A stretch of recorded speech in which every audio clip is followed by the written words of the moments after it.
First story, The Buff Ledge Incident, Vermont, 1968.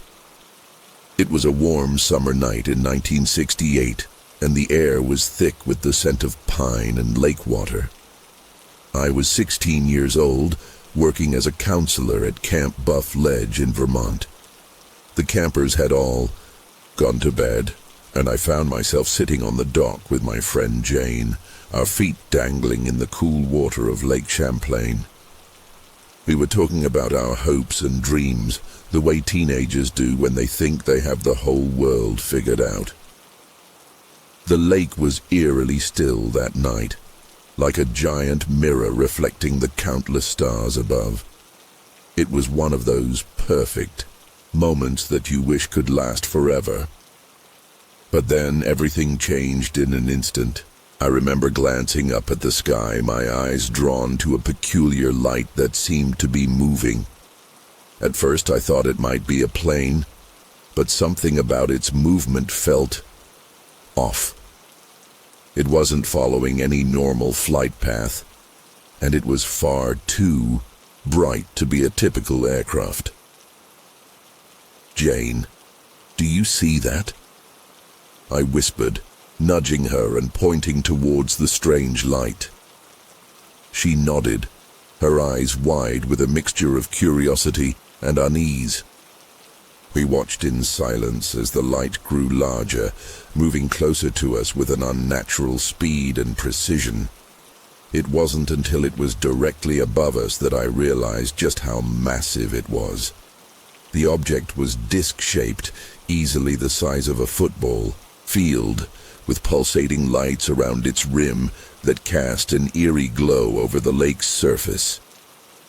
The water beneath it began to ripple and churn, despite the lack of wind. I felt the hairs on the back of my neck stand up, and a chill ran down my spine, despite the warm summer air. Something about this felt profoundly wrong, like we were witnessing something we weren't supposed to see. As we sat there, frozen in a mixture of awe and terror, the most bizarre sensation washed over me. It started as a tingling in my fingertips and toes, spreading rapidly throughout my entire body. I felt lighter, as if gravity itself was loosening its hold on me. I tried to grab onto the dock to anchor myself, but my limbs wouldn't respond. Out of the corner of my eye, I saw Jane experiencing the same thing. Her mouth was open in a silent scream, her eyes wide with panic. I wanted to reach out to her, to offer some kind of comfort or reassurance, but I couldn't move. The world around us began to fade, the edges of my vision growing blurry and dark. The last thing I remember seeing was the surface of the lake beneath, us growing more distant with each passing second, and then nothing, a complete and utter void. I don't know how long we were gone. When I came to, Jane and I were back on the dock, in the exact same positions we had been in before. The sky was lighter, hinting at the approaching dawn. My watch, which had read 11:30 p.m. the last time I checked, now showed 4:15 a.m. Nearly 5 hours had passed, but it felt like mere seconds. I turned to Jane, my mouth dry and my heart pounding. Did that really happen?" I croaked. She looked at me, her face pale and drawn, and simply nodded. We didn't speak about it again that summer. In fact, we barely spoke at all. There was an unspoken agreement between us to pretend that nothing had happened, to go about our lives as if that night on the dock had been nothing more than a shared hallucination or a vivid dream. Years passed, and I did my best to forget about that night at Buff Ledge. I went to college, got a job, started a family. On the surface, everything was normal. But deep down, I knew something had changed. I couldn't shake the feeling that I was missing something, that there was a gap in my memory that needed to be filled.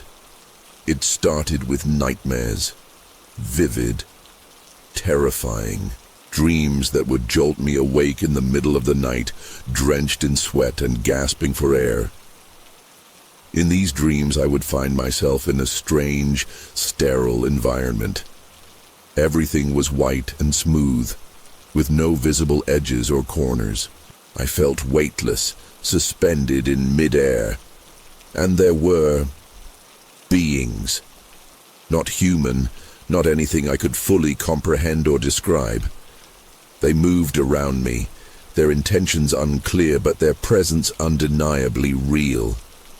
I would wake up from these dreams, with my heart racing, the images fading, but the emotions, fear, confusion, and a deep sense of violation, lingering long after. At first, I dismissed these nightmares as just that, nightmares. But they kept coming, night after night, with an intensity and consistency that was impossible to ignore. And then the flashbacks started. They would hit me at the most random times, while I was driving to work, cooking dinner, or playing with my kids. Suddenly, I would be back in that strange white room, surrounded by those beings. The flashbacks were brief, lasting only a few seconds, but they left me shaken and disoriented. I couldn't understand what was happening to me. Was I losing my mind? Or were these fragments of memories, long suppressed, finally breaking through to the surface? As the nightmares and flashbacks intensified, I knew I needed help. I couldn't keep living like this, constantly on edge, afraid of my own mind. That's when I decided to seek out a hypnotherapist who specialized in recovered memories. I was skeptical at first, but desperate for answers. The day of my first session, I sat in the therapist's office, my palms sweaty and my heart racing. As she began the hypnosis, I felt myself slipping into a trance-like state. And then, like a floodgate opening, the memories came rushing back. I was back on that dock at Buff Ledge, watching the strange light descend from the sky. But this time, the memory didn't stop there. I remembered the sensation of being lifted, of floating upwards towards the massive craft. The next thing I knew, I was inside. The walls were smooth and curved, made of a material I couldn't identify. It wasn't metal, wasn't plastic. It was something entirely alien. The light was intense, seeming to come from everywhere and nowhere at once. And that's when I saw them clearly for the first time. The beings. They were tall, much taller than any human, with spindly limbs and large almond-shaped eyes that seemed to peer right into my soul. Their skin was a pale grayish color, and they had no visible mouth or nose. I felt a mixture of terror and awe as I looked at them, my mind struggling to comprehend what I was seeing. Under hypnosis, I relived the experience in excruciating detail. I remembered being placed on some kind of examination table, my body completely paralyzed, but my mind fully aware. The beings moved around me, their movements fluid and precise. They seemed to be communicating with each other, but not in any way I could understand. There were no words, no sounds, just a sense of silent exchange.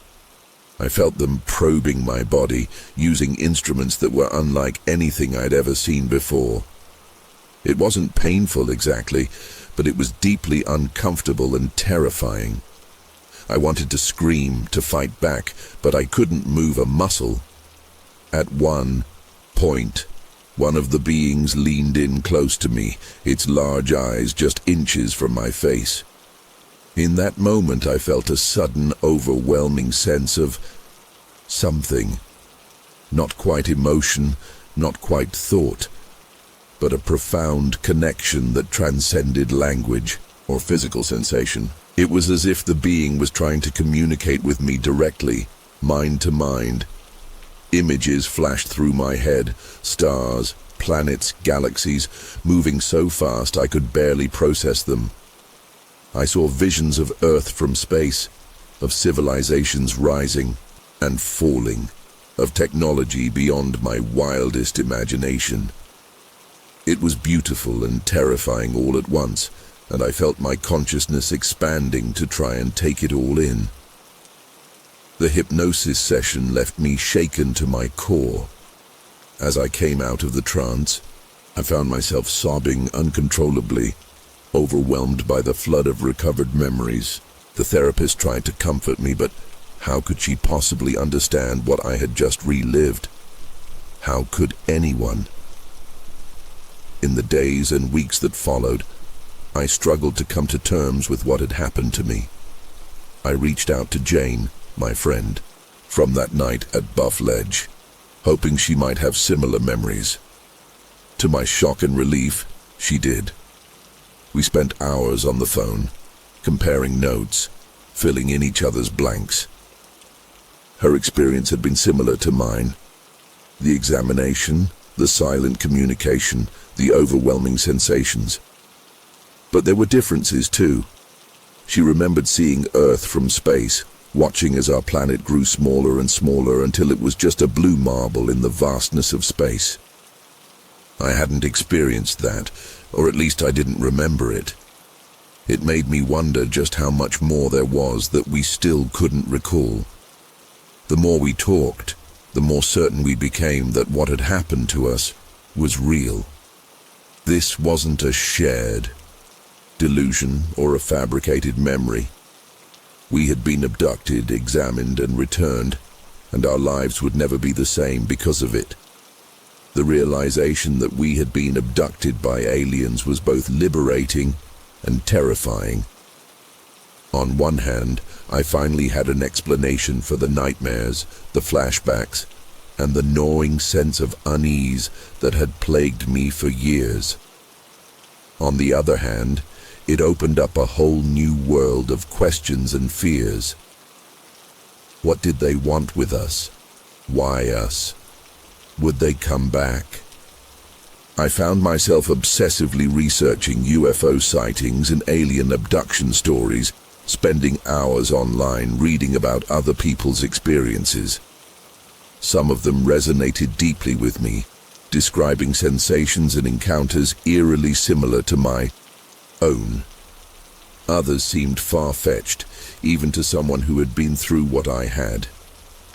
I began to notice things I hadn't before, strange lights in the sky that moved in ways no earthly aircraft could, unexplained marks on my body that would appear overnight, gaps in time that I couldn't account for. Was I becoming paranoid? Or were these signs that the aliens were still watching me, still interfering with my life? I installed security cameras around my house, started keeping a detailed journal of my daily activities, and even considered sleeping in a room lined with tin foil, though I never quite went that far. My family and friends started to notice my changed behavior. My wife would give me concerned looks when she caught me staring out the window at night, searching the sky for any sign of unusual activity. My kids complained that I was always distracted, always on edge. I knew I was pushing them away, but I couldn't help it.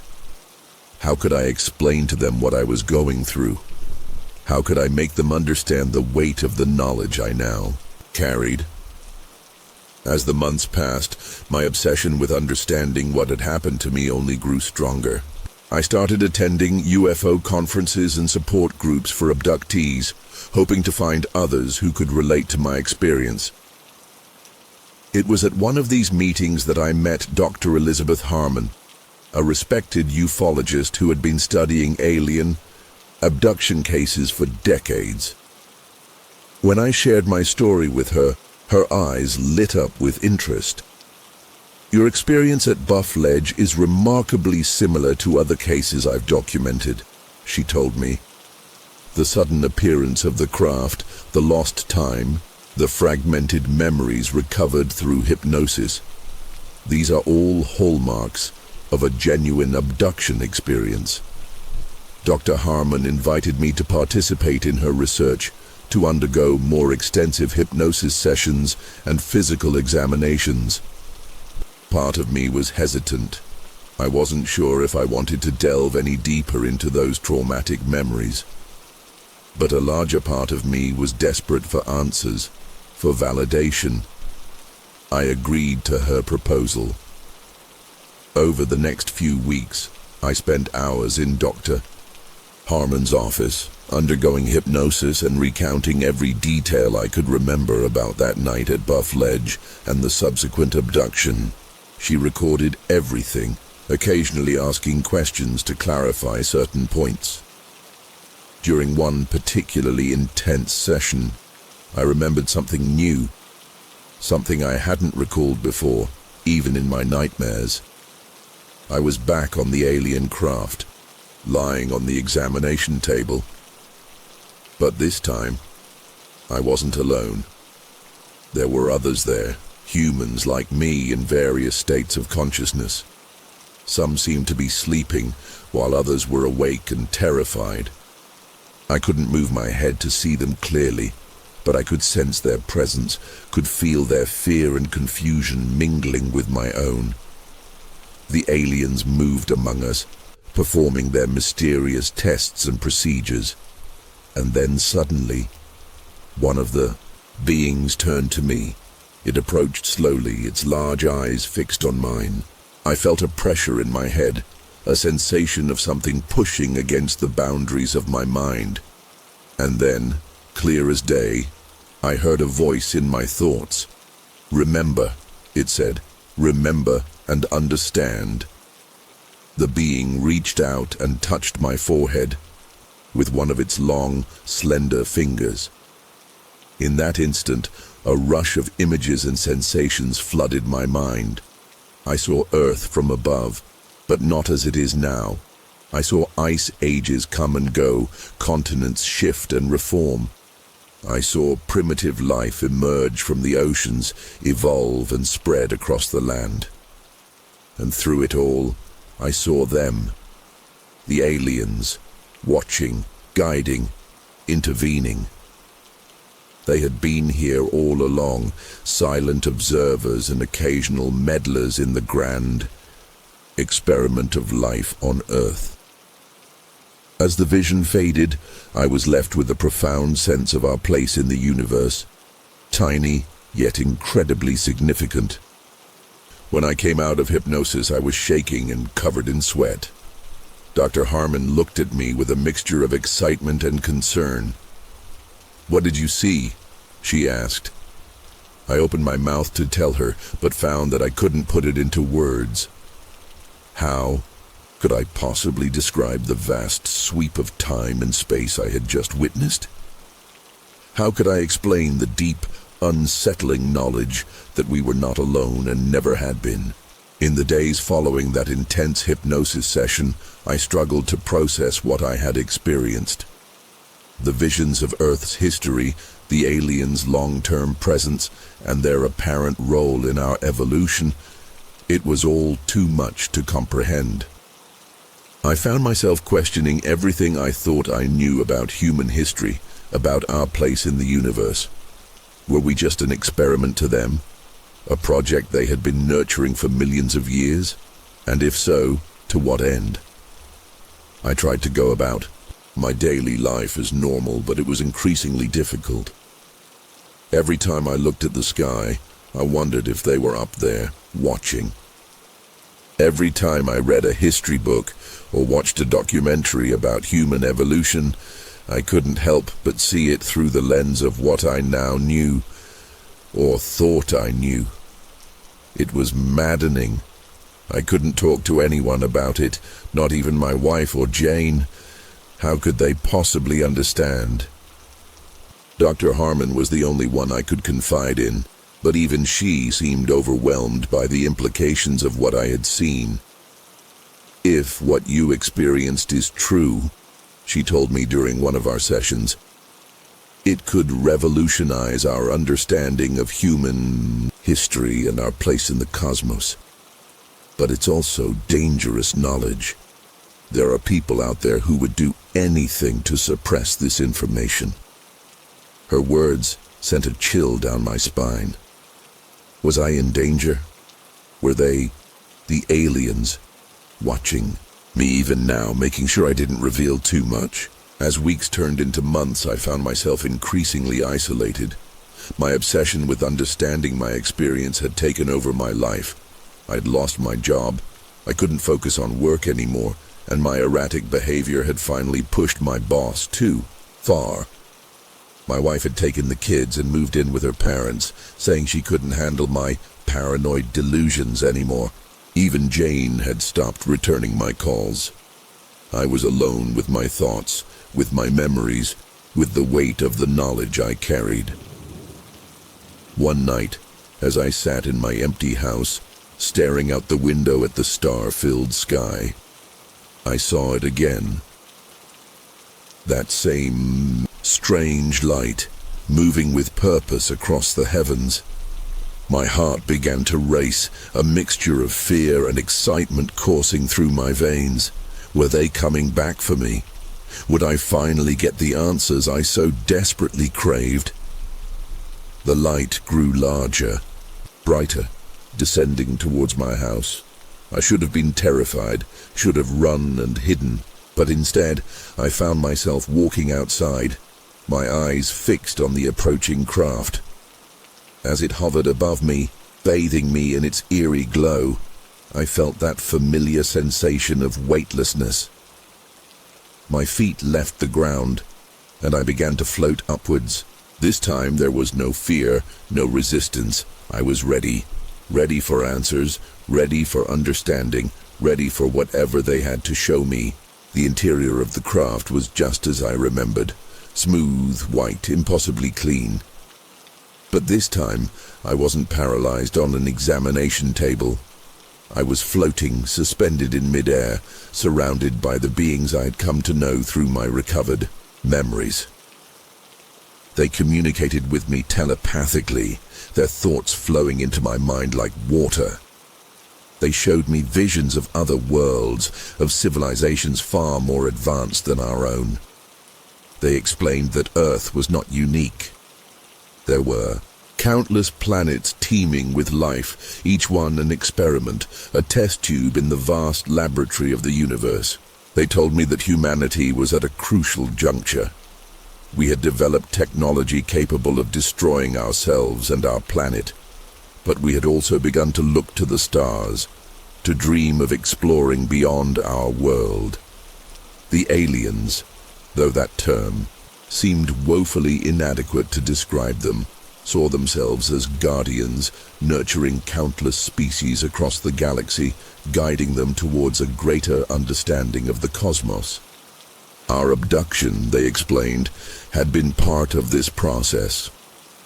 They had been studying us, assessing our potential, deciding whether we were ready for the next step in our evolution.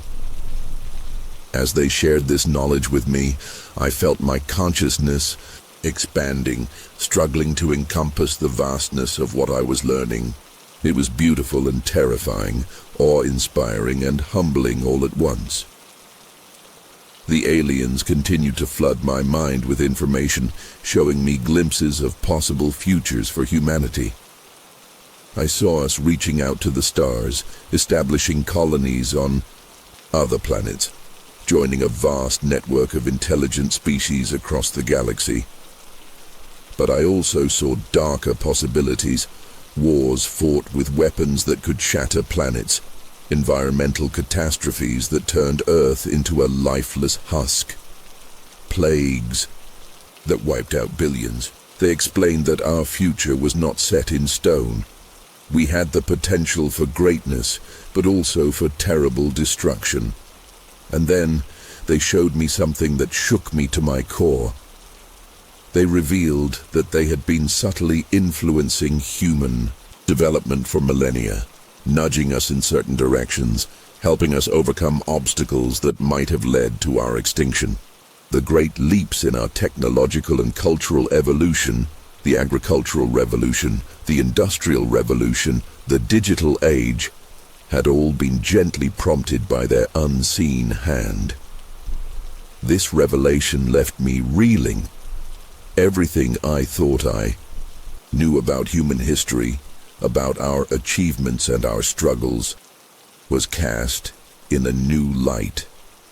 We had never truly been alone, never been fully in control of our own destiny.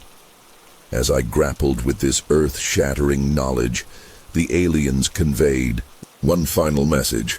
They told me that humanity was approaching a critical point, a moment that would determine the course of our species for millennia to come. And they had chosen me, and others like me, to be their messengers. With that final revelation, I felt myself being lowered back to Earth. The descent was gentle, almost peaceful, a stark contrast to the turmoil in my mind. As my feet touched the ground outside my house, I looked up to see the craft silently gliding away, disappearing into the night sky. I stood there for what felt like hours, my mind racing, trying to process everything I had learned. The weight of the responsibility they had placed on me was overwhelming. How could I possibly convey what I had experienced? Who would believe me? As the first light of dawn began to break over the horizon, I made my way back inside. My house, which had felt so empty and oppressive just hours before, now seemed insignificant in the face of the vast cosmic drama I had witnessed. I sat down at my computer and began to type, pouring out everything I could remember. I knew it wasn't enough. Knew that words could never fully capture the enormity of what I had seen and learned, but I had to try. I owed it to humanity, to the aliens who had entrusted me with this knowledge, and to myself. As I wrote, I realized that my life would never be the same. I couldn't go back to my old job, couldn't pretend to be the person I was before. I had been given a mission, a purpose that transcended my personal life and concerns. I knew it would be difficult. I knew I would face ridicule, skepticism, and possibly even danger. But I also knew that I had no choice. The future of humanity might depend on my ability to share what I had learned, to prepare our species for the challenges and opportunities that lay ahead. In the weeks and months that followed, I threw myself into my new role as a messenger. I reached out to ufologists, scientists, and even government officials, trying to share what I had learned. Some dismissed me outright as a crackpot. Others listened with interest, but remained skeptical. A few, a precious few, seemed to truly understand the implications of what I was saying. I reconnected with Jane, apologizing for my earlier obsessive behavior and sharing with her the full extent of what I had experienced. To my relief, she believed me. More than that, she had her own story to tell. Her abduction experiences hadn't stopped that night at Buff Ledge. She too had been chosen as a messenger. Together, we began to piece together a larger picture. We weren't alone. All around the world there were others like us, people who had been abducted, given glimpses of a larger cosmic reality, and tasked with preparing humanity for what was to come. We formed a network, sharing information and supporting each other as we tried to fulfill our mission. It wasn't easy. We faced constant challenges, from the skepticism of the scientific community to the ridicule of the media, to the hostile attention of shadowy government agencies that seemed determined to suppress our message. There were times when I questioned my sanity, times when I wondered if it wouldn't be easier to just forget everything and try to return to a normal life. But every time I looked up at the night sky, Every time I closed my eyes and remembered the vast, awe-inspiring visions I had been shown, I knew I couldn't give up. As I sit here now, years after that night at Buff Ledge, I'm still trying to make sense of it all. The nightmares have mostly subsided, but the memories and the questions remain. I've learned to live with the knowledge of what happened to me, to find a balance between seeking answers and living my life. But I can't shake the feeling that this isn't over. Sometimes when I look up at the night sky, I swear I can see something moving up there, just at the edge of perception, a flash of light, a hint of movement that doesn't quite fit. And in those moments I feel a mixture of fear and anticipation, as if some part of me is waiting, expecting them to return. I don't know if they will. I don't know if I want them to. But I do know this. That night changed me forever.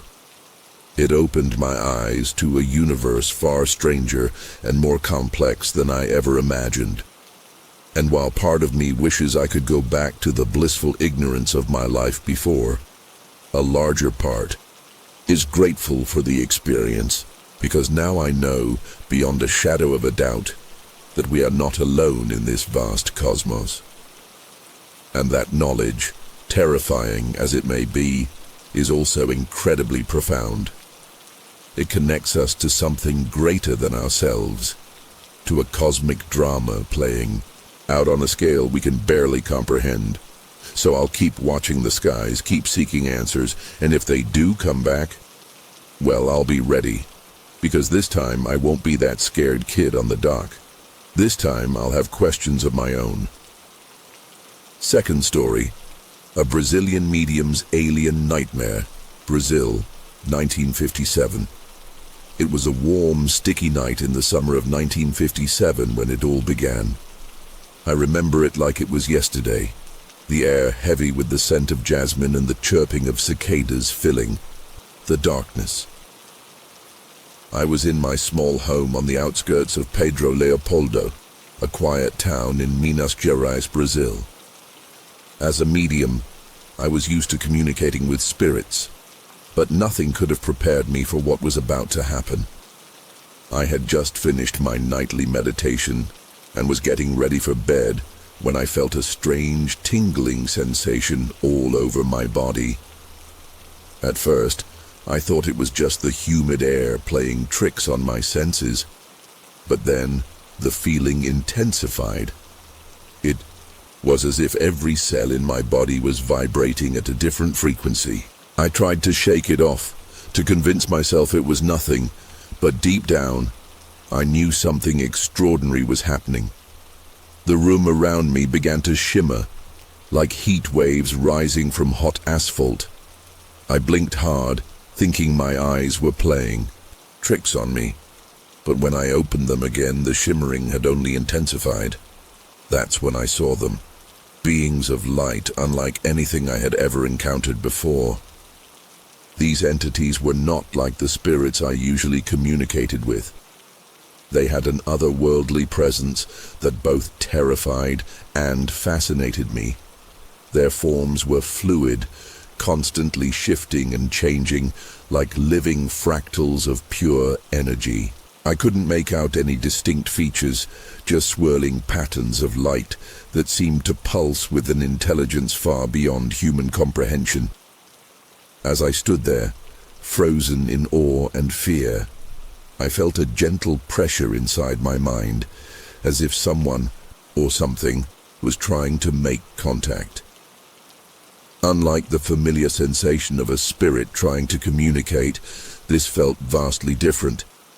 It was as if my entire consciousness was being enveloped by a force I couldn't begin to understand. I tried to speak, to ask who they were or what they wanted, but no words came out. Instead, I found myself overwhelmed by a flood of images and sensations that weren't my own. Visions of distant worlds, civilizations beyond imagination, and technologies that defied the laws of physics as we knew them flashed through my mind at dizzying speed. I saw Earth from space, a beautiful blue marble suspended in the vast darkness. But then, the image changed. I witnessed wars, natural disasters, and catastrophes on a scale I had never imagined possible. My heart raced as I realized these weren't just random images. They were showing me potential futures for our planet. The mental onslaught continued, and I felt like I was being torn apart and put back together simultaneously. These beings, whoever or whatever they were, seemed to be downloading vast amounts of information directly into my consciousness. I saw the rise and fall of civilizations across the galaxy, the birth and death of stars, and the intricate web of connections that linked all living things. It was beautiful and terrifying all at once.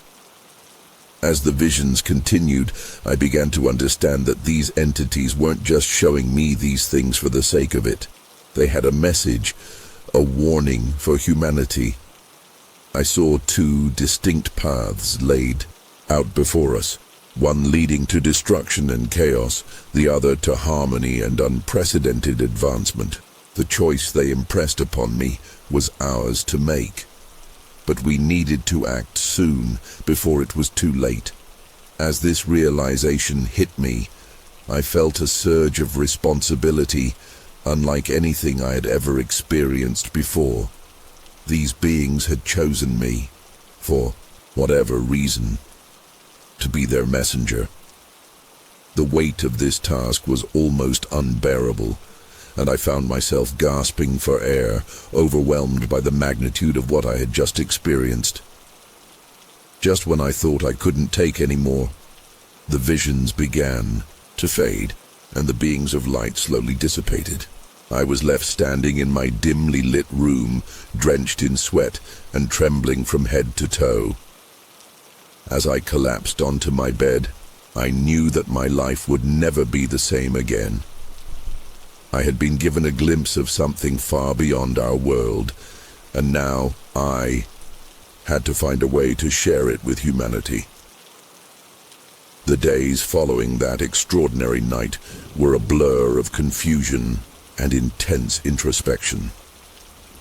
I struggled to make sense of what I had experienced, to reconcile the vastness of the knowledge I had been given with the limitations of my human mind. Sleep eluded me. Every time I closed my eyes, I was bombarded with fragments of the visions I had seen. The faces of loved ones morphed into those alien beings of light, and the mundane sounds of daily life seemed to carry hidden messages from beyond the stars. I found myself alternating between states of extreme lucidity, where I felt I could grasp the secrets of the universe, and moments of paralyzing doubt, questioning my own sanity. The weight of the responsibility placed upon me was crushing. How could I, a simple medium from a small Brazilian town, possibly convey the magnitude of what I had witnessed? The message these beings had entrusted me with felt too important, too crucial for the future of humanity, to be left in my fumbling hands. Yet I knew I had to try. I began to write feverishly, filling notebook after notebook with descriptions of what I had seen, desperately trying to capture the essence of the experience before it faded from my memory. But words seemed woefully inadequate to describe the cosmic dance I had witnessed, the intricate tapestry of past, present, and potential futures that had been laid bare before me. As the initial shock began to wear off, I started to notice subtle changes in my perception of the world around me. Colors seemed more vivid, as if I was seeing them for the first time. I could sense the life force pulsing through plants and animals, and sometimes, when I looked at the night sky, I could swear I saw patterns and connections between the stars that had never been there before. But the most unsettling change was the constant feeling of being watched.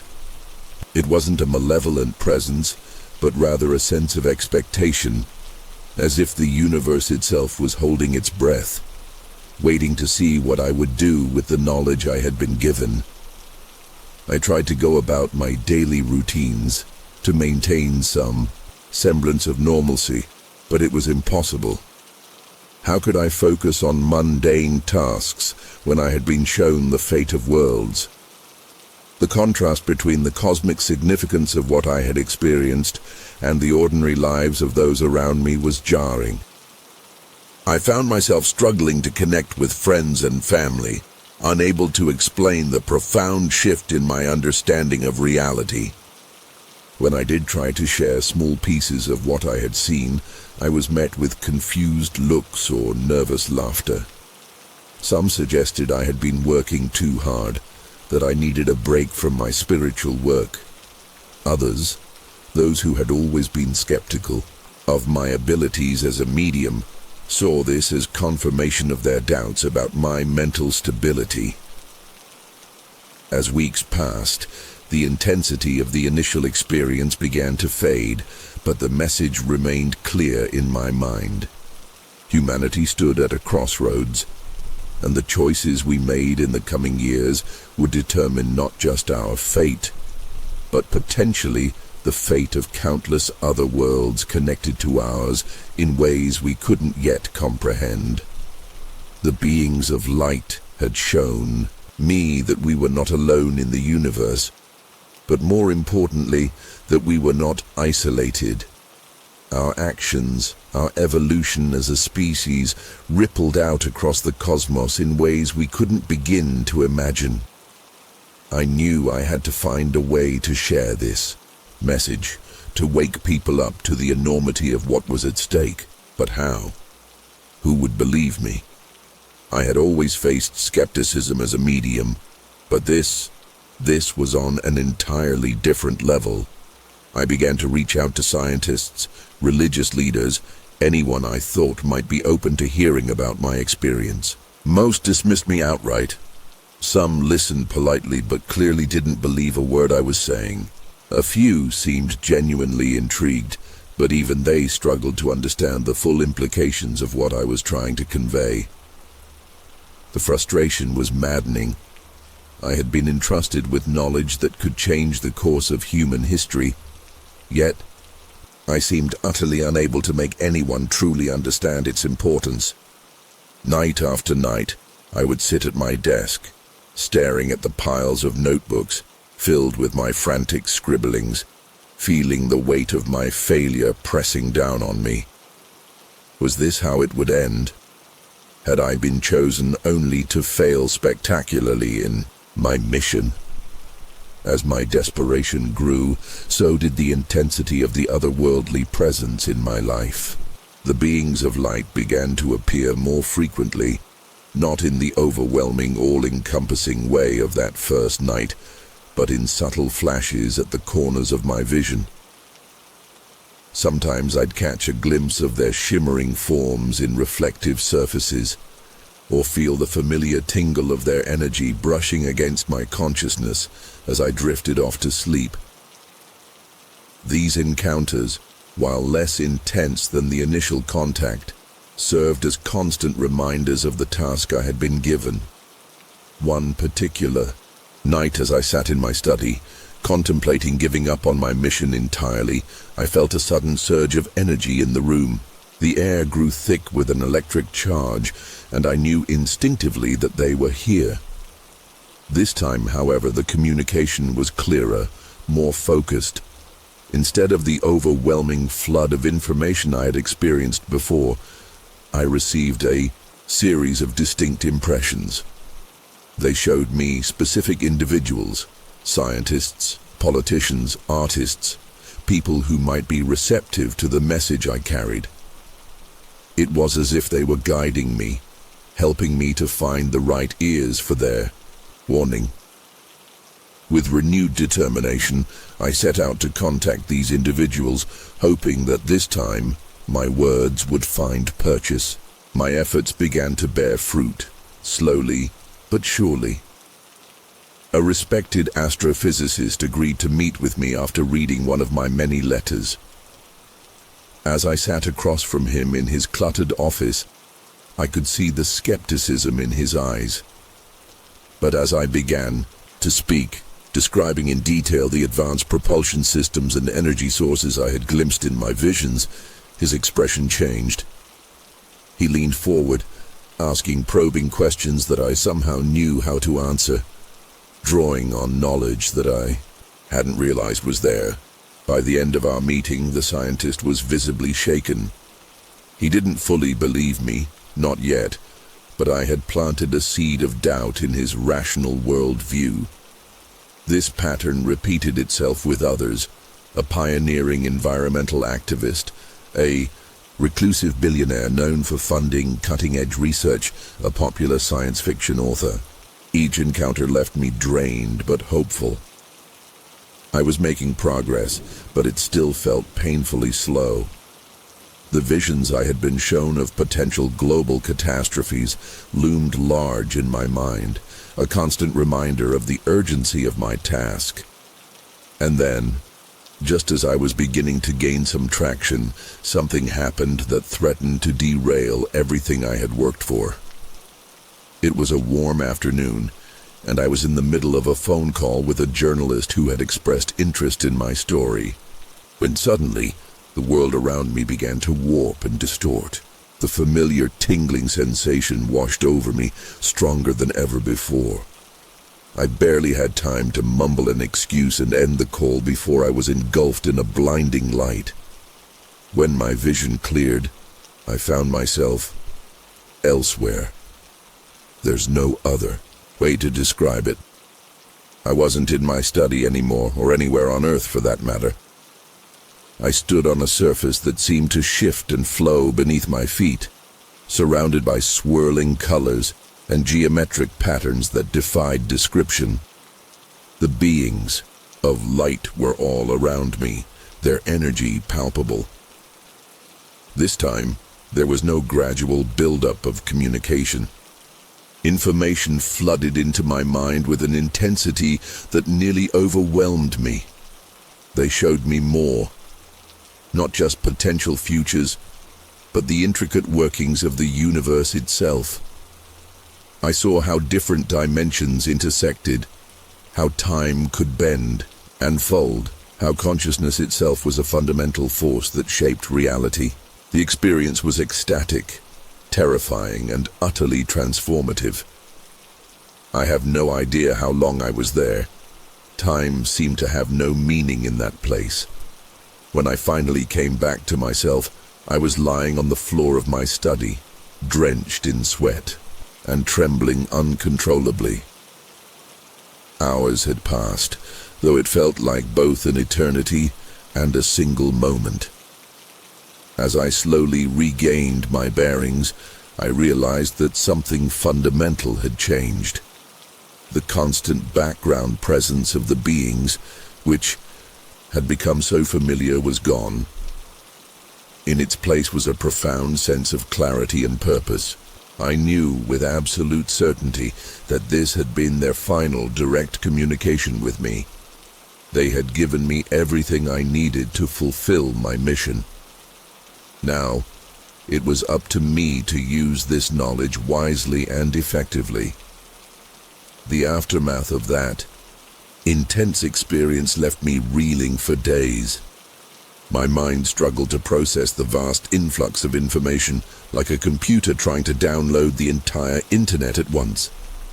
I was plagued by intense headaches and nosebleeds, my body seemingly unable to cope with the strain of containing such cosmic knowledge. But as the physical symptoms began to subside, I found myself changed in ways I couldn't fully articulate. My perception of reality had fundamentally shifted.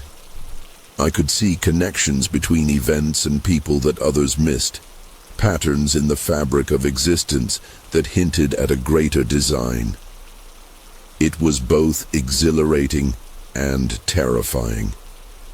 I knew I had to act quickly, to use this newfound understanding before it slipped away or drove me to the brink of madness. With shaking hands, I began to write again, but this time the words flowed effortlessly, I filled page after page with detailed descriptions of advanced technologies, solutions to global problems, and warnings about impending crises that hadn't yet shown themselves. It was as if I had become a conduit for knowledge from across the universe, channeling ideas and concepts that were centuries, if not millennia, ahead of our current understanding. As I worked feverishly to document everything I could, I became aware of a growing sense of urgency. The beings had shown me potential futures, yes, but they had also impressed upon me the fragility of time itself. Our actions in the coming months and years would set in motion chains of events that would ripple across centuries. I realized with a start that some of the catastrophes I had foreseen were already beginning to unfold. Subtle shifts in global politics and environmental patterns that most people hadn't yet noticed. I redoubled my efforts to reach out to influential figures, armed now with specific predictions and solutions that I hoped would lend credibility to my warnings. Some began to listen more intently, especially as certain events I had foretold began to come to pass. A devastating earthquake I had predicted struck a major city, causing widespread destruction. A breakthrough in quantum computing that I had described in detail was announced by a leading tech company. These incidents caught the attention of those who had previously dismissed me, and soon I found myself inundated with requests for interviews and consultations. But with this growing recognition came new challenges. Government agencies began to take an interest in me, some seeking my insights, others viewing me with suspicion. I received cryptic warnings to stay silent, thinly veiled, threats that made it clear some powerful entities felt threatened by the knowledge I possessed. Despite the mounting pressure and the ever-present fear for my safety, I pressed on. I couldn't shake the feeling that time was running out, that humanity was rapidly approaching a point of no return. In my dreams, I saw cities crumbling, oceans rising, and skies darkening with pollution. But I also glimpsed incredible advancements, clean energy sources that could power entire continents, medical breakthroughs that could eradicate disease, and technologies that could restore our damaged ecosystems. The contrast was stark, a constant reminder of what was at stake. One particularly harrowing night, as I sat at my desk poring over my notes, I heard a commotion outside. Peering through the window, I saw a group of men in dark suits approaching my house. My heart raced as I realized they weren't here for a friendly chat. In a panic, I gathered up my most important documents and fled through the back door, disappearing into the night just as I heard them pounding on the front door. For weeks, I moved from place to place, relying on the kindness of the few friends who still believed in me.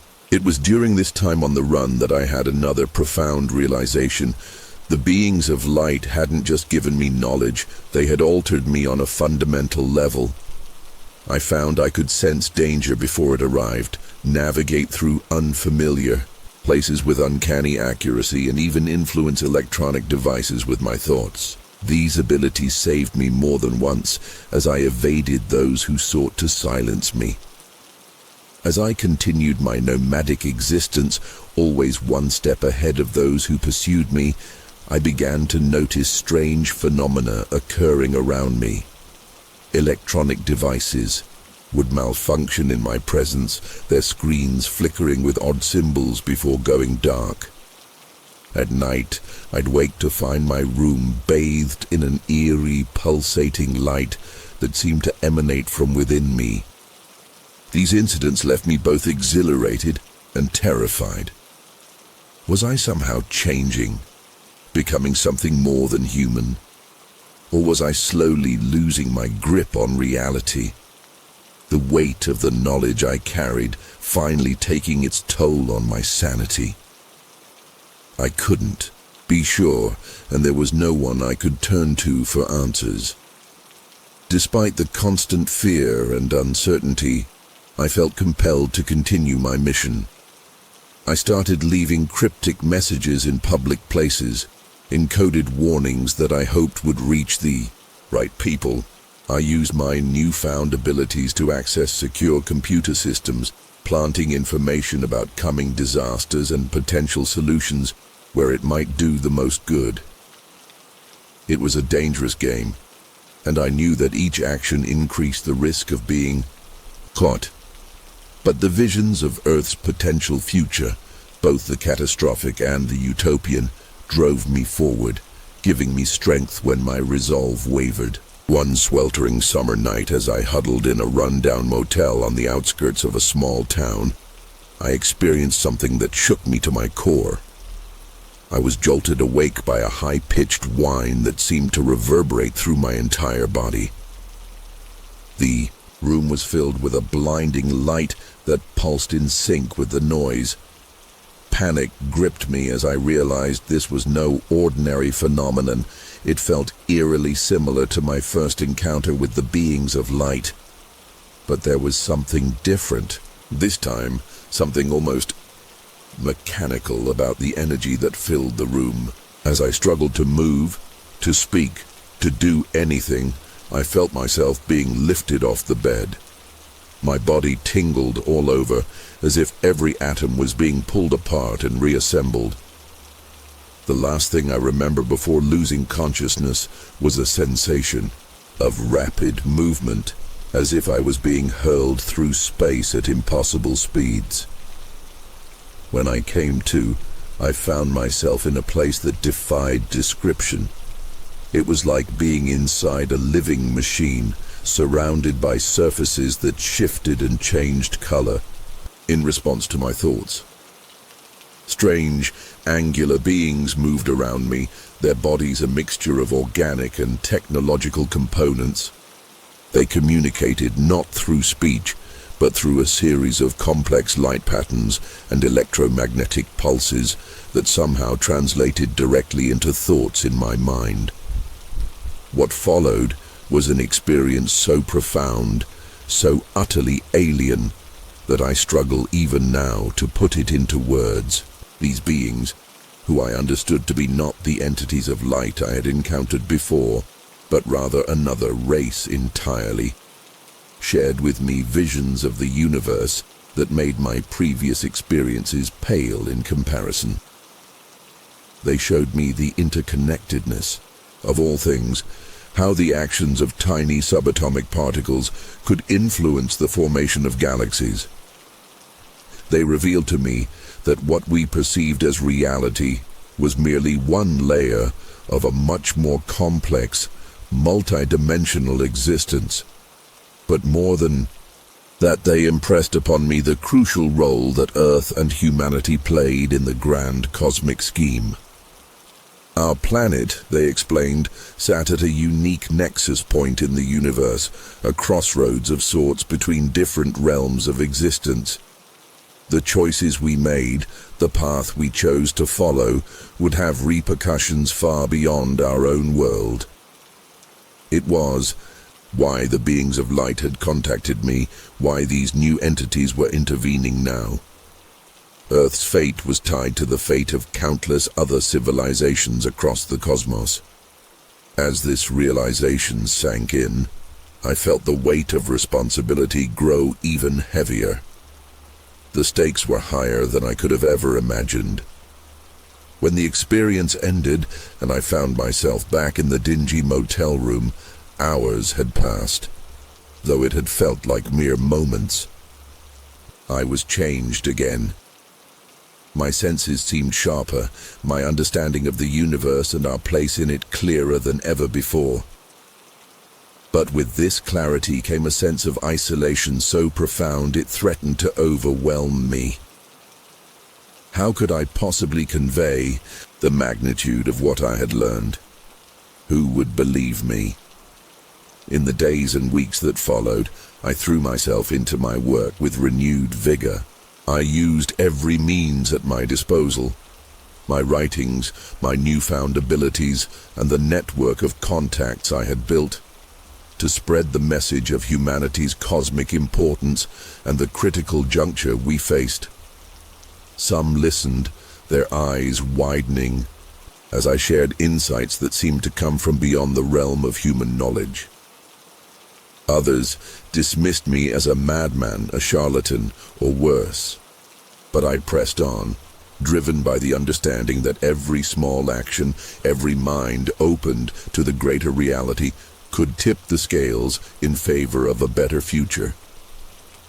As I write this now, huddled in yet another temporary hiding place, I don't know what the future holds.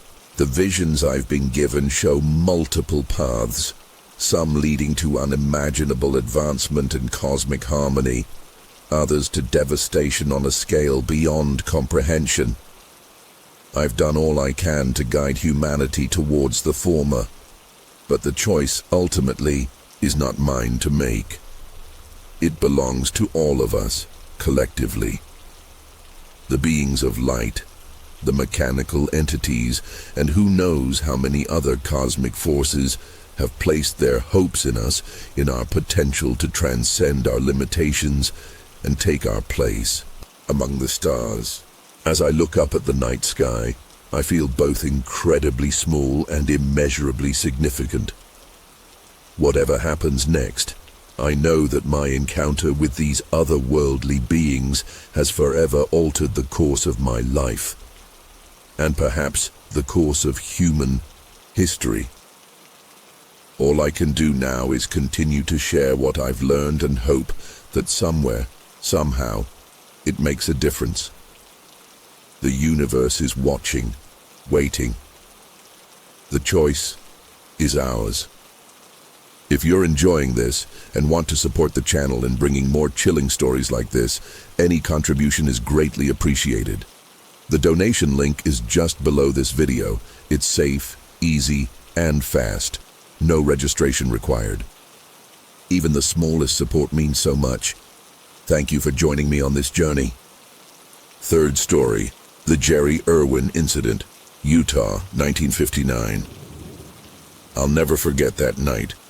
It was February 28th, 1959, and I was driving down a lonely stretch of Cedar City Highway in Utah. The road stretched out endlessly before me, cutting through the stark desert landscape. I'd been on the road for hours, making my way back to my army base in New Jersey after a leave. The monotony of the drive had lulled me into a trance-like state, my mind wandering as the miles ticked by. That's when I saw it. At first, I thought it was just a shooting star, but this was different. The light was too bright, too intense to be anything natural. It streaked across the inky black sky, leaving a trail of blue-green fire in its wake. My heart began to race as I watched it arc downwards, seeming to land just beyond the next ridge. I couldn't believe what I was seeing. Was it a plane crash? A meteor?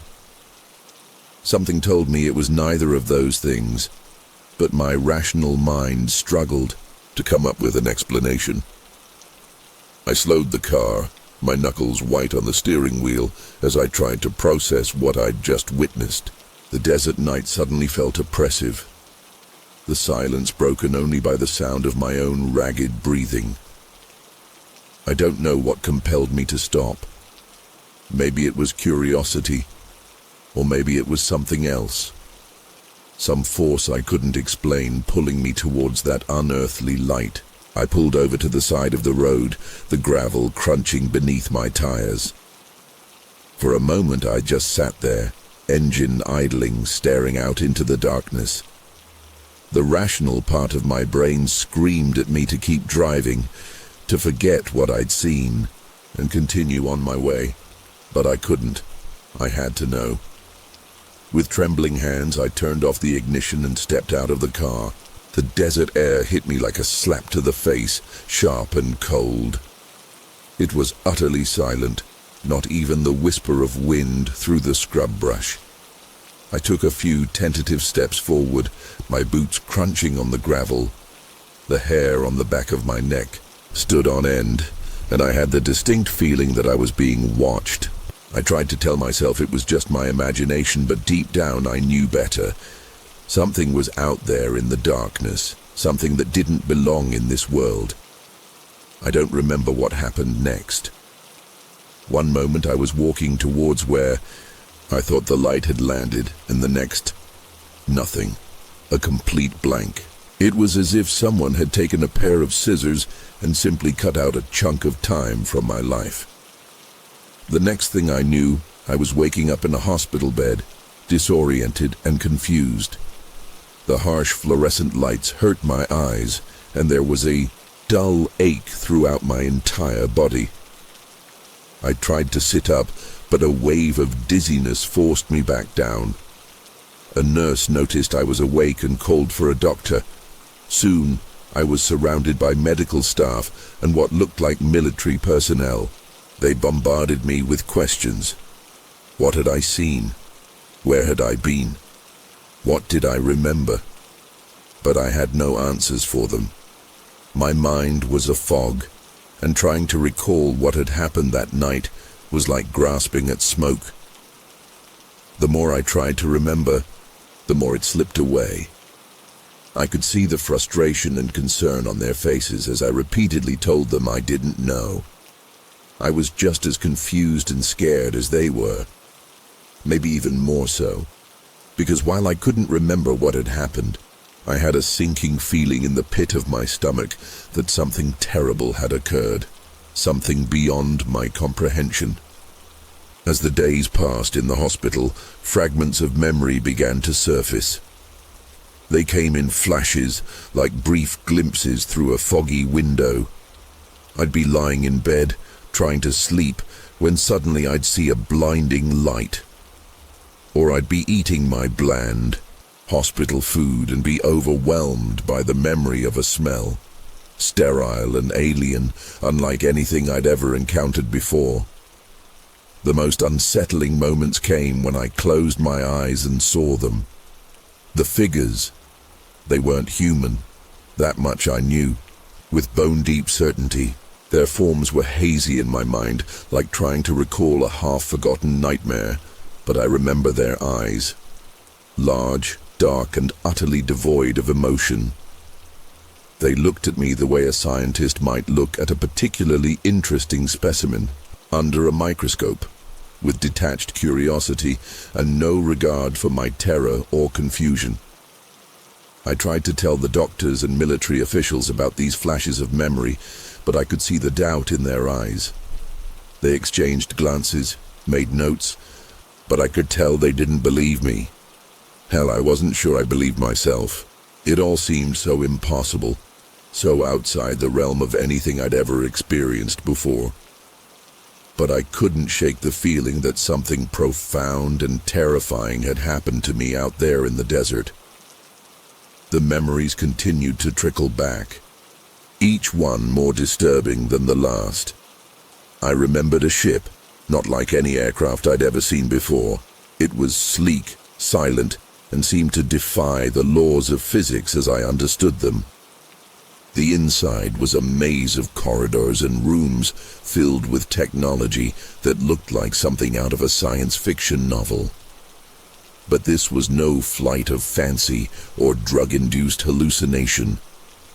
The memories were too vivid, too consistent. I could feel the cold, smooth metal under my fingers, smell the oddly sterile air, hear the low hum that seemed to permeate every surface, and always, there were the beings. They moved with an eerie grace, communicating in ways I couldn't understand. Sometimes it seemed like they were speaking directly into my mind, their thoughts invading my consciousness like an unwelcome intruder. I remembered being studied, probed, examined. They took samples, blood, tissue, things I didn't want to think about. The fear I felt was paralyzing, unlike anything I'd ever experienced before. It wasn't just fear for my life, but fear for my very soul. These beings, whatever they were, seemed to see right through me, to know things about me that I didn't even know myself. And all the while, They remained utterly impassive, as if my terror meant nothing to them. When I was finally released from the hospital, I tried to go back to my normal life. I returned to my army base, determined to put the whole, terrifying experience behind me. But it quickly became apparent that nothing would ever be normal again. I couldn't sleep, plagued by nightmares of cold examination tables and probing alien eyes. During the day, I'd find myself zoning out, lost in flashbacks of my time on that ship. The smallest things would trigger these episodes. The glint of sunlight on metal, the whir of a machine, even certain smells. My fellow soldiers noticed the change in me. I could see the concern in their eyes, hear the whispers when they thought I wasn't listening. "Irwin's not right," they'd say. Something happened to him out there, and they were right. Something had happened, something that had fundamentally altered who I was. I felt like a stranger in my own skin, constantly on edge, always waiting. Because deep down, I knew the truth that I couldn't bring myself to speak aloud. This wasn't over. Those beings, whatever they were, hadn't finished with me. The examination, the probing, the study. It all felt like just the beginning of something larger, something I couldn't even begin to comprehend. And so I lived in a state of constant anxiety, always looking over my shoulder, always wondering, when would they come for me again? The weeks turned into months, and still I couldn't shake the feeling of being watched. It was as if the experience had heightened my senses, made me acutely aware of every shadow, every unexplained noise. I'd catch glimpses of movement out of the corner of my eye, only to turn and find nothing there. At night, I'd wake up in a cold sweat, convinced that I could hear the low hum of that alien ship hovering just outside my window. My performance in the army began to suffer. I couldn't focus on my duties, my mind constantly pulled back to that night in the desert. My superiors noticed, of course. They sent me to psychiatrists, put me through countless evaluations. I tried to explain what had happened, but the words always fell short. How could I describe the sheer otherworldliness of what I'd experienced? The cold, clinical nature of those beings. The terror of being completely at the mercy of something so far beyond my understanding. The doctors listened, nodded, made notes, but I could see the skepticism in their eyes. They talked about PTSD, about the stress of military life, about the tricks the mind can play. But I knew the truth. This wasn't some delusion or breakdown. It was real as the scars I'd discovered on my body, scars I couldn't explain, in places I couldn't reach. As time went on, I began to notice other changes. Strange marks would appear on my skin overnight, only to fade away by morning. I'd have intense headaches that would come out of nowhere, accompanied by flashes of images I couldn't quite grasp. Sometimes I'd find myself in places with no memory of how I got there, minutes or even hours unaccounted for. It was as if I was slowly losing control of my own body and mind. I started to wonder if maybe I was going crazy, but then I'd catch a news story about a UFO sighting, or overhear a conversation about strange lights in the sky, and I'd know I wasn't alone. There were others out there who had seen things, experienced things that defied explanation. I began to research, spending hours in libraries and poring over newspaper clippings. I found stories of other abductions, of people who had encountered beings similar to what I had seen. Some of the details were so similar to my own experience that it sent chills down my spine. There was a pattern here, a larger picture that I was only just beginning to see. But the more I dug, the the more questions I had. What did these beings want? Why were they taking people? And most importantly, why had they chosen me? The turning point came about 6 months after my initial experience. I was on leave, visiting my family back home. It was a clear night, and I had stepped outside to get some air, my mind once again replaying the events of that fateful night. That's when I saw it. A light in the sky, moving in a way that no aircraft could. My heart began to race, a mix of terror and strange anticipation flooding through me. This was it. They were coming back.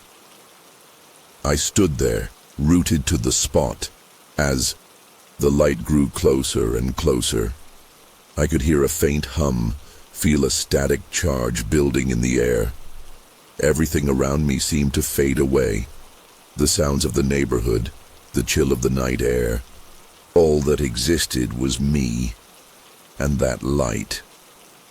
As it descended, I could make out the familiar shape of the ship I'd seen before. A part of me wanted to run, to hide, to do anything to escape what I knew was coming. But a larger part, a part I didn't fully understand, felt almost relieved. At least now I would know. I would have answers. As the ship hovered silently above me, a beam of light enveloped my body. I felt myself beginning to lift off the ground, all sense of gravity disappearing. In that moment I realized that my life as I knew it was over. Whatever happened next, whatever they had in store for me, I would never be the same again. And as I was drawn up into the ship, my last conscious thought was a silent plea. Please, let someone believe me this time. The next thing I remember is waking up in my bed, drenched in sweat and gasping for air. The sun was streaming through my window, and for a moment I thought it had all been a vivid nightmare. But then I noticed the dirt under my fingernails, the leaves tangled in my hair. My clothes were torn and muddy, as if I'd been dragged through the woods. The clock on my bedside table showed it was 2:30 p.m. I'd lost almost an entire day. Panic set in as I tried to piece together what had happened. Flashes of memory assaulted me, sterile rooms, strange instruments, those emotionless eyes studying my every reaction. I remembered tests, painful procedures that seemed to go on for hours. They had taken more samples, but this time they had also put something inside me. I could feel it. A small, hard object just under the skin behind my left ear. When I touched it, a wave of nausea and dizziness washed over me. I stumbled to the bathroom, barely making it to the toilet before I emptied the contents of my stomach. As I sat there, shaking and trying to catch my breath, I caught sight of my reflection in the mirror. I looked haggard, my eyes wild and unfocused. But what really caught my attention was a series of strange geometric bruises on my neck and chest. They formed a pattern that seemed to pulse and shift as I stared at it, making my head spin. I knew then that this was far from over. Whatever they had done to me, whatever they had put inside me, it was changing me in ways I couldn't even begin to understand. Over the next few weeks, I experienced a roller coaster of physical and mental symptoms. There were days when I felt invincible, filled with energy and clarity of thought I'd never experienced before. I could see patterns in everything, connections that had always been there but that I'd never noticed. My senses seemed heightened to an almost painful degree. Colors were more vivid, sounds more intense. Even my sense of touch was amplified. But these periods of superhuman awareness were always followed by crushing lows.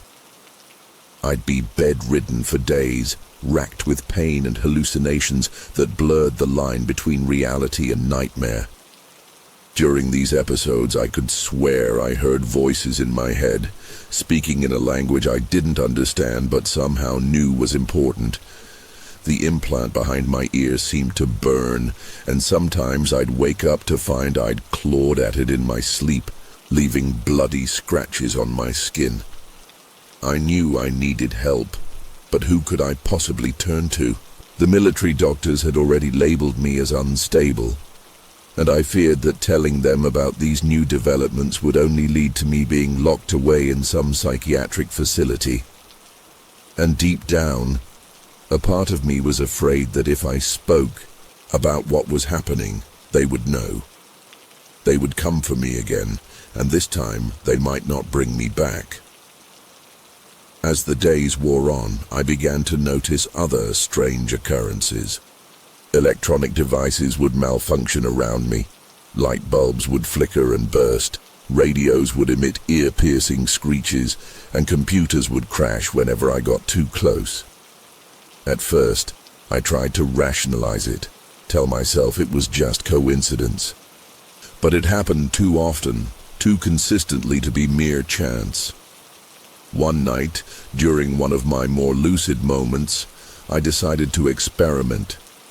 I focused my mind on a lamp across the room, visualizing the electricity flowing through it.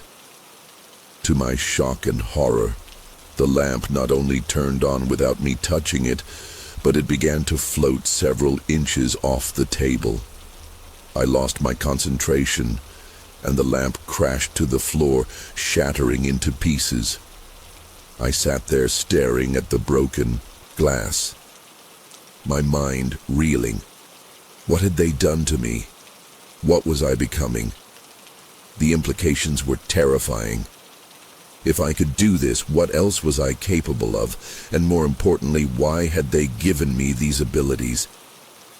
I couldn't shake the feeling that I was being prepared for something, that this was all part of some larger plan that I couldn't even begin to comprehend. The weight of it all was overwhelming. I was no longer just a victim of an alien abduction. I was becoming something else entirely, something not quite human, and I had no idea how to stop it or where it would lead. As the weeks turned into months, I found myself increasingly isolated. I couldn't risk being around others, not when I couldn't control these new abilities. I took an extended leave from the army, citing mental health issues. It wasn't far from the truth. I holed up in a small cabin in the woods, far from any population centers. Here, at least, I could try to come to terms with what was happening to me without endangering anyone else, but the solitude only seemed to intensify everything. Without distractions, the voices in my head grew louder, more insistent. They spoke of cosmic truths, of impending events that would shake the foundations of human civilization. I filled notebook after notebook with strange symbols and diagrams, my hand moving of its own accord. When I looked at what I'd written, it both terrified and fascinated me. It was knowledge beyond anything humanity had ever conceived, but I had no way to decipher it fully. The implant behind my ear seemed to pulse in time with these episodes, and I became convinced it was some kind of transmitter, feeding me information from them. But to what end? Were they preparing me for something? Or was I just a lab rat, an experiment in merging human and alien consciousness? One night, about 6 months into my self-imposed exile, everything changed. I was jolted awake by a piercing pain in my head, more intense than anything I'd experienced before. The room was filled with a blinding light, and for a moment, I thought they had returned for me. But as my eyes adjusted, I realized the light was coming from me. My skin was glowing, pulsing with an otherworldly energy. The air crackled with electricity, and objects around the room began to levitate. I could feel power surging through every cell in my body, raw and uncontrollable. In my mind, I saw visions of stars and distant planets, of civilizations rising and falling, of the vast, incomprehensible cosmos. It was too much, I screamed, a sound that was both human and something else, something ancient and powerful. The windows of the cabin shattered, and I felt the ground beneath me tremble.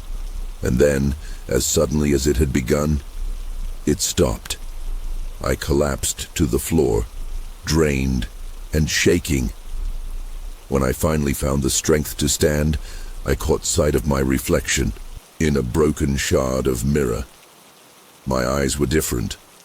There was a silvery sheen to them now, an alien light that hadn't been there before. I knew then that the change was complete. Whatever they had started that night in the desert had run its course. I was no longer fully human. In the days that followed, I grappled with the implications of what had happened. The voices in my head had fallen silent, but I could still feel the knowledge they had imparted, simmering just below the surface of my consciousness.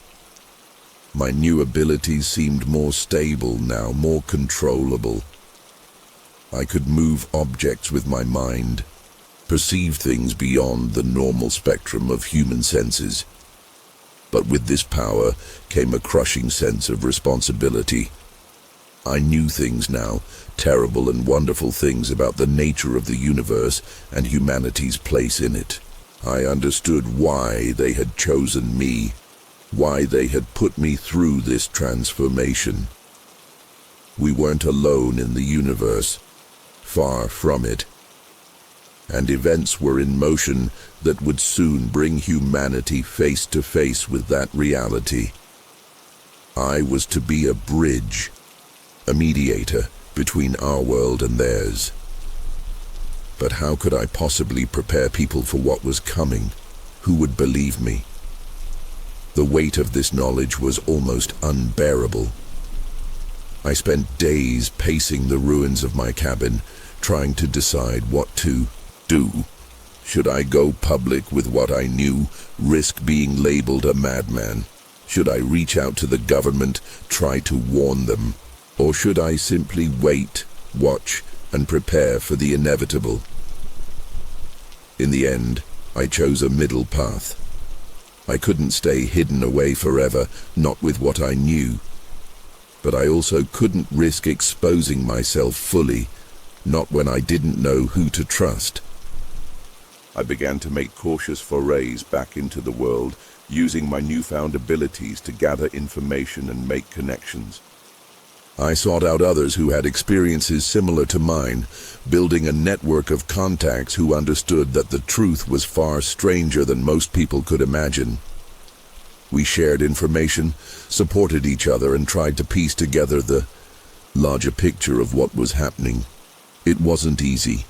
There were times when the loneliness and the burden of what I knew threatened to overwhelm me. There were days when I wished I could forget everything, go back to being the person I was before that night in the desert. But I knew that wasn't an option. I had been chosen for this, for better or worse. All I could do now was try to use what I'd been given to help prepare humanity for what was coming. As I write this now, I don't know what the future holds. I don't know if I'll ever fully understand why this happened to me or what my ultimate role in all of this will be. But I do know this. The universe is vaster and stranger than we ever imagined, and humanity's place in it is both more precarious and more significant than we ever dreamed. And someday, perhaps sooner than we think, we'll all have to confront that reality. I only hope that when that day comes, we'll be ready. So, what did you think of this story? Did it scare you? Was there a part that gave you chills or stuck with you the most? I'd love to hear your thoughts. Leave a comment below. If you've had a similar experience or have suggestions for improving future videos, let me know too. Thank you for watching and being part of this amazing community. See you in the next story.